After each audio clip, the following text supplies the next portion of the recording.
ನಮಸ್ಕಾರ, ನಾನು ದಿವ್ಯಶ್ರೀ. ಇವತ್ತು ಸಂಜೆ 6 ಗಂಟೆಗೆ ಜಿ ಸಂವಾದದಲ್ಲಿ 2 ಪ್ರಮುಖ ವಿಚಾರಗಳನ್ನ ನಾವು ಚರ್ಚೆ ಮಾಡ್ತಾ ಇದ್ದೀವಿ.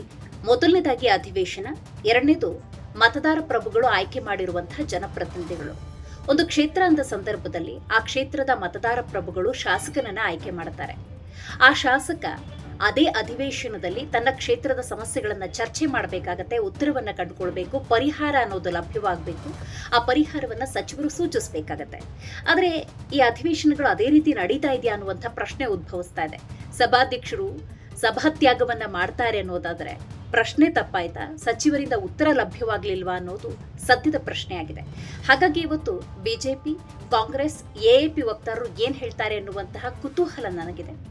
ಬಿಜೆಪಿ ವಕ್ತಾರಾಗಿ ಶಂಕರ್ ಗೌಡ ಬಿರಾದರು ಇರುತ್ತಾರೆ. ಹಾಗೆಯೇ ಕಾಂಗ್ರೆಸ್ ವಕ್ತಾರಾಗಿ ಬಾಲಕೃಷ್ಣ ಯಾದವ್ ಅವರು ಇವತ್ತಿನ ಜಿ ಸಂವಾದದಲ್ಲಿ ಭಾಗಿಯಾಗ್ತಿದ್ದಾರೆ. ಎಎಪಿ ವಕ್ತಾರರು ರವೀಶ್ ದಾಸಪ್ಪ ಅವರಿರ್ತಾರೆ. ಹಾಗಾಗಿ ಸಭಾಧ್ಯಕ್ಷರ ಸಭಾತ್ಯಾಗದ ಕುರಿತಂತೆ, ಜನಪ್ರತಿನಿಧಿಗಳು ಅಧಿವೇಶನದಲ್ಲಿ ಭಾಗಿಯಾಗ್ತಿರುವ ರೀತಿಯ ಕುರಿತಂತೆ ಇವತ್ತು ಚರ್ಚೆ ಮಾಡೋಣ. ನಿಮ್ಮ ಧ್ವನಿಯಾಗಿ ನಾನು ಜಿ ಸಂವಾದದಲ್ಲಿ ಸಂಜೆ 6 ಗಂಟೆಗೆ ಇರ್ತೇನೆ. ನಮಸ್ಕಾರ.